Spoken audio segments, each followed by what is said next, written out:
Hello, this is DonnieRockett. Another video for you. Just came back from a trip down to Orlando, Florida. It was a business trip, but I still had time to duck out and go to the Orlando Kart Center. This is my very first race. I put this in right here. This cart did not turn to the right very well. So I put a little bit of this in. There's my I just pulled out of the pits. They put a lot of people out. They had 16 to 20 carts on the track pretty much every heat. The place is pretty crowded. It's Orlando, Florida. It gets quite a lot of tourism. If you've ever been to the Orlando airport, it is always jam-packed full of people, and they're out trying to do fun stuff while they're there in Orlando. So I did a 4-race package. It was $63 and some odd cents, but I think I didn't have to show the woman at the registration desk anything, but the only way I found out about it was looking on the internet. It was not publicized, or there was no, banner or any, pricing that showed that within the facility itself. So I just knew that heading in because I looked this place up online, and I actually think it showed up on my phone because I have kind of the mobile site, so it popped up there. So anyways, I took full advantage of the 4 races for $63. I apologize right now for my terrible camera angle. I called ahead to find out if they had GoPro mounts on their helmets, and they do. They've got about 3 helmets with GoPro mounts on them. 2 of the helmets are extra, one is extra large, one is extra large, and then I think they had one helmet that was a large that had a mount on it, and it was stuck on this. It was stuck not even, it was stuck at about, if you're looking right at me, it was stuck at about 2 o'clock. It was off to the side of the crown of the helmet, so I aimed it as best as I thought I could to get it to capture the track in front of me, and it gets a little better through the video. After this race, I tilted up a little bit, so you'll see a little bit more in the upcoming clips. Now I think I am into the second race on this one right here. Yeah, this guy was fairly fast. He won his heat that he was in, but I don't think he was a regular or anything. He had a he might have been from England. I don't know. He had an accent that was, Britishy, or, I can't really distinguish between Australia, Great Britain, or, Scotland that well. So I was going to guess English. Anyways, he was pretty fast. So I let him get past me. This is the first couple laps on a cart that actually turns right. So I was still trying to figure out how hard I could go into the corners. And with him in front of me, it's a good gauge. So just remember that. If you're at a track and you don't know how fast you can go in the corners, get behind somebody who is fast. Just trust them. You can usually tell if somebody's squirrely when you're behind them, or if they know what they're doing. If they know what they're doing, just try to do exactly what they're doing. So I battled it out pretty good with this guy for a couple laps. A little bit about the track while you're watching this as I try to catch him. Its grand total, I think it is 0.8 miles. They have the option to, close off sections of the track to make it, the laps either longer or shorter. We were not running the full length of the track. They had shortened the straightaway, and we made a right-hand turn on it. In my very first race, I just drove right on past that, so I did drive probably the full length of the track. They had to run out there and start waving me back around. I kind of figured it out after 2 laps. I went way too far. As you can see, I got this corner here that I just went through, and everybody got screwed up. I never did totally figure that corner out enough where I would hit it correctly every time. Sometimes I'd hit it okay, sometimes I wouldn't. So, if you're fast, I think the employees in the place will do laps in the 63s and 64s.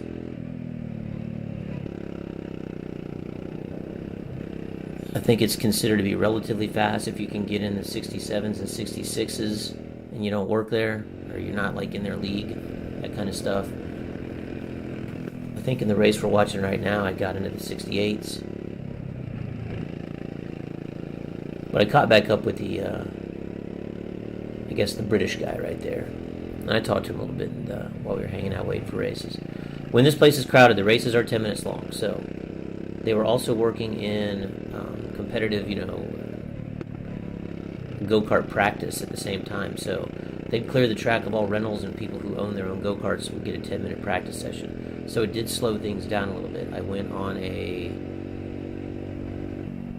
think I went on a Thursday, maybe. No, I went on a Wednesday. Sorry about that. And it, like I said, it was crowded. 16 to 20 carts every heat. There's carts all over the place out there. So finally, I get past this cat. If we'd have had another lap, we were on the last lap, I would have been able to stay. I had inside position right now going into this right-hander up here, and I had a little momentum, so I think I would have been able to hold him off and get in front of him finally. But that was the end of the race, and into the pits we go. This would be my third race. Did a little better in this one. I got into the 67s in this race. I'll go through a lap here when we come around to the start-finish. It was a fun layout. I really enjoyed driving around there.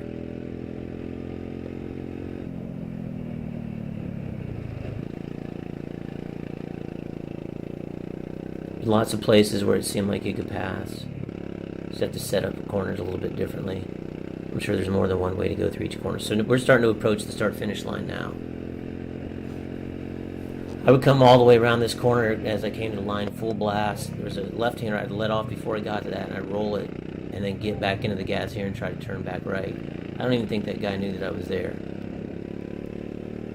Come down here. Here's where you have to pay attention. You turn in early. I went straight right there a couple times. And then you just, you're back on it. You had to brake a little bit for that last corner. This one here, you stay as far right and then cut back to the left. As you can see, the line does not appear to be always on the maximum, or the minimum distance in. So, like, you could see where the groove had been kind of worn in and it was not right down on the berm. Around here, you got to ease off the gas as you enter it, but then you can get right back on it. Just nail it all the way up through here. As the evening got on, it kind of got dark. As you got up to this corner with the ground being dark, it was still sometimes a little bit difficult with the cart bouncing around and jostling around to actually put yourself exactly where you wanted to be. I did do pretty well right there on that corner.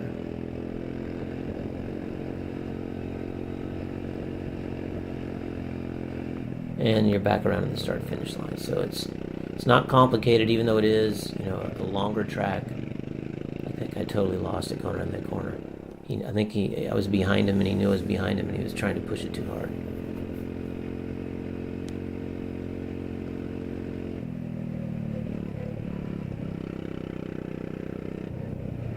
But again, they do have other packages for 3 races. I think is like $49. So if you get 3 races for $49, you only bump up $11 more.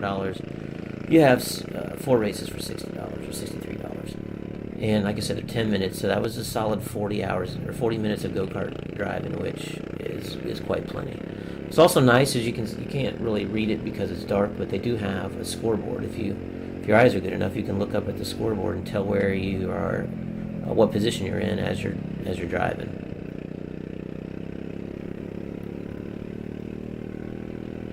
I did notice they do not horse around with people bumping into each other. I think they black flagged and pulled a dude off the course while I was there, and I never really saw anybody hit anybody that hard.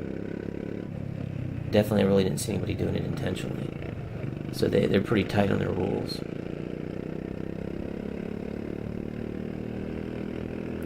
I will come back again next time I'm in this area.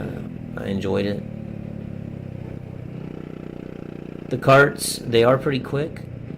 One thing that I had a little bit of issue with, I don't know if it was maybe the cart had been clobbered up a little bit or something, but I like to position myself with the pedals as far out as I can get them and the seat as close to the steering wheel as I can get it. And try to, center my weight as much as possible. This cart, the pedals don't move. If you have to go with the short pedals, there's a bar down there on the pedal that you flip over, and it's almost, it simulates if you were, like the old days where you would put a big wooden block on the gas pedal if you were short. It simulates that basically. So in this cart, the seat would not stay in the very first latch position, and the pedals were far away from me. So I started out the race with, not in this heat, you'll see it in the next heat, I think. Maybe it is this one. But I started with the pedals with the bar. I think it's this one right here. I'm stomping on that bar. and as I go around a corner, the bar flips back over, and I have to extend my leg way out to try to get to the gas. But this car here was pretty fast. This is the race. I got a 66.8, I believe, somewhere around there. I don't think it was a 66.7.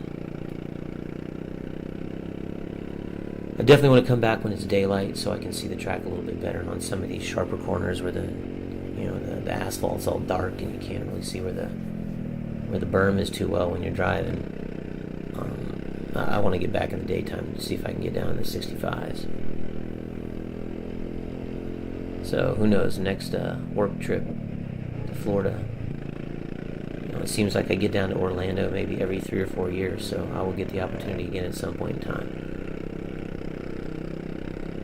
That guy, he didn't, again, another person that I don't think was fully aware that I was to the outside of him. So right there, the key was to let off the gas early. He went blazing in there, and it was just an easy pass. He let off a little bit early, set up good for the comeback to the right, and you got the guy. I think that's it, everybody. Have a good one. Hope you enjoyed the video. Make sure to like and subscribe. I'll see you the next time I get one out.